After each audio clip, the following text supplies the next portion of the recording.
Fala pessoal, tudo bem? Meu nome é Túlio. No vídeo de hoje a gente vai conversar um pouquinho sobre o IRDM. Tem bastante coisa para conversar com vocês nesse relatório. A gente vai ver aqui muitas movimentações da gestão de compra e de venda. Vai conversar um pouquinho sobre o dividendo, que se manteve em linha com o mês passado. Tinha distribuído 0,92, agora 0,91. Algumas coisas aconteceram para que esse dividendo ficasse em 0,91 e eu vou falar para vocês se a perspectiva é de melhora ou piora nesse rendimento. Tá? Como tem muita coisa, então vamos direto para o vídeo. No último mês, como eu acabei de falar, o fundo então distribuiu 91 centavinhos.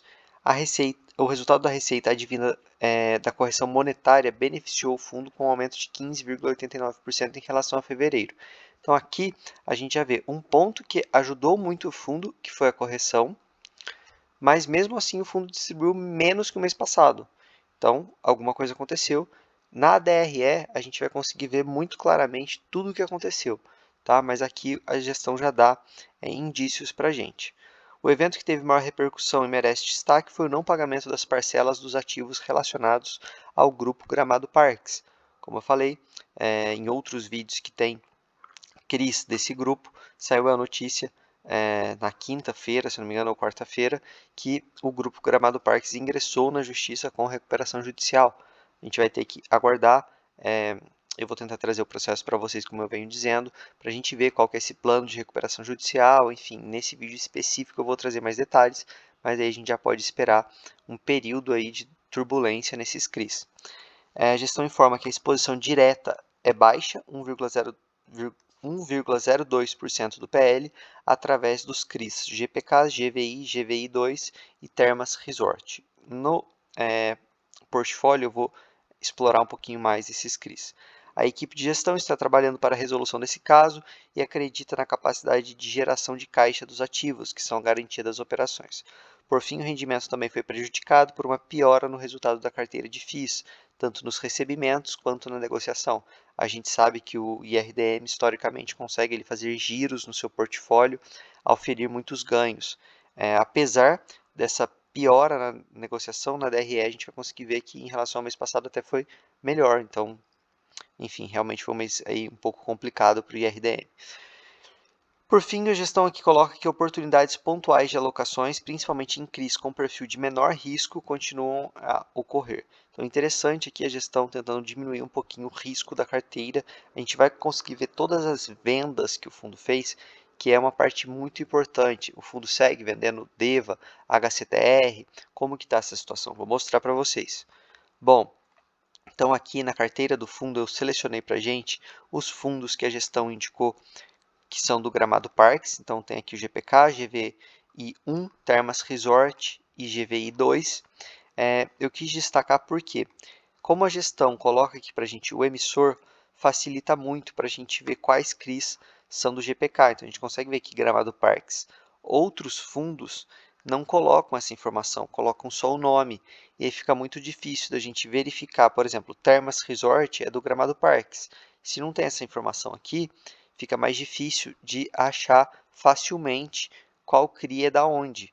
Obviamente que se você entrar na securitizadora com o número de série, enfim, você consegue, mas imagina fazer isso em todas as operações do fundo. É um trabalho hercúleo, então assim facilita muito. Bom, seguindo, quero comentar aqui sobre carteira do fundo na parte de FIIs. O fundo então continua com exposição em DEVA, TORD, HCTR. A gente consegue ver aqui a exposição, sendo a maior delas é do DEVA, 2,48%. Quem quiser entender melhor os desafios desse fundo, eu postei vídeo recente. TORD também postei há pouco tempo e HCTR. Então aqui a gente está fazendo um acompanhamento de perto. Além disso, ele tem aqui o Serra Verde, que também está ligado a esses outros fundos. E a gente consegue finalmente caminhar aqui na distribuição por ativo. Então a gente vê que o fundo tem grande parte da carteira em CRI, tem também um pouquinho em FIIs, um pouquinho não, né? Quase 21%, indexador majoritariamente em IPCA, mas finalmente chegamos aqui na parte que interessa, que são as movimentações do mês. Se vocês estiverem gostando do vídeo, eu peço like e a inscrição. Muita gente mesmo ainda não é inscrita. Estou me esforçando para trazer 2 vídeos por dia e vou trazer novos conteúdos para o canal. Então, para vocês não perderem nada, se inscrevam. Movimentações do mês. A gestão acredita que o novo arcabouço fiscal proposto pelo governo não é suficiente para ancorar as expectativas dos agentes da economia. Na proposta apresentada, temos apenas aumentos nas receitas e não reduções nas despesas do governo. Infelizmente, era o que a gente esperava com a linha do governo, e aqui falando da economia e não do governo, mas a gente sabe que a linha do PT é uma linha de aumento de gastos e era esperado que a gente não visse reduções nas despesas. Eu vou fazer um vídeo do arcabouço quando ele for de fato aprovado, porque até lá a gente vai ter muito ruído e a gente precisa saber exatamente o que o Congresso vai aprovar, se ele vai desidratar essa proposta ou não. Mas o fato é que para o arcabouço funcionar, a gente vai ter que ter um aumento na receita. Então a gestão coloca aqui que essa proposta deveria limitar as despesas do governo e fornecer os alicerces para uma reforma administrativa. E muitas vezes o aumento dos impostos não reflete no aumento da arrecadação, de forma proporcional. Para quem quiser saber um pouquinho mais do assunto, curva de Laffer explica um pouco sobre isso. Então, a equipe de gestão espera uma piora do risco de crédito das empresas e uma continuidade na volatilidade. Então, eu quis falar um pouco disso com vocês, por quê? Para a gente entender a cabeça da gestão. Não estou aqui nem discutindo o investimento, a carteira de cada um. Obviamente, cada um vai investir com mais risco, menos risco, graduar isso dentro da carteira, tudo certo. Mas quem comprar IRDM, o que tem que esperar? Tem que esperar uma gestão que entende que o patamar de caixa atual, 5,41% do PL, é saudável, mas segue com esforços na venda de posições de FIIs e CRIs para aumentar e reforçar o caixa. E quais são essas vendas? A gente consegue olhar aqui, elas têm um padrão. A gestão está fazendo venda principalmente em posições de mais risco e está fazendo compras em posição de menos risco. Além disso, tem ali trabalhado com aceleração, de amortização de CRIs para ter dinheiro em caixa. Então, por exemplo, a operação One, que ele tinha ali, cota sênior, ele vendeu aqui, ó, 16,3 milhões, uma venda grande para realmente sair dessa posição high yield. Nos fundos imobiliários, ele segue vendendo DEVA, vendeu Urca, vendeu Versalhes. Urca e Versalhes, vendas muito pequenas, mas DEVA já é uma venda um pouco mais relevante. A gente consegue ver aqui a posição total dele em DEVA é de 81 milhões, então ainda é muita coisa, mas ele vem diminuindo mês a mês. Eu fiz um vídeo aqui do IRIM, para quem quiser ver, que eu tenho uma tese que lá o IRIM tem uma posição bem menor nesses fundos. Ele consegue zerar essa posição. Então, eu estou curioso para ver o que a gestão vai fazer lá, porque lá ela conseguiria fazer isso, 81 milhões, o fundo não consegue vender em um mês. Mas lá no IRIM ele conseguiria zerar a posição. Então, estou curioso para ver nos próximos meses o que eles vão fazer para entender o que eles podem fazer aqui no IRDM. É uma forma de a gente conseguir essa informação antecipada. Obviamente que não é uma informação 100% exata, mas é uma noção. Eventos adicionais. Então ele coloca aqui sobre o HCTR e o DEVA que o IRDM já vinha reduzindo a posição e a gestão segue reavaliando ambos os casos para definir quais estratégias serão adotadas de acordo com as novas informações. Lembrando, pessoal, o IRDM tem uma posição relevante nos fundos, então, eventualmente, eles poderiam chamar uma assembleia, quem sabe, para trocar gestão. Acho isso distante, eles são próximos da gestão, mas não descartaria. Ainda muito embrionário isso que eu estou falando, não vi ninguém falando, mas quem sabe o mercado, em momentos aí de mais estresse, a gente vê alguns movimentos que antes pareciam inimagináveis.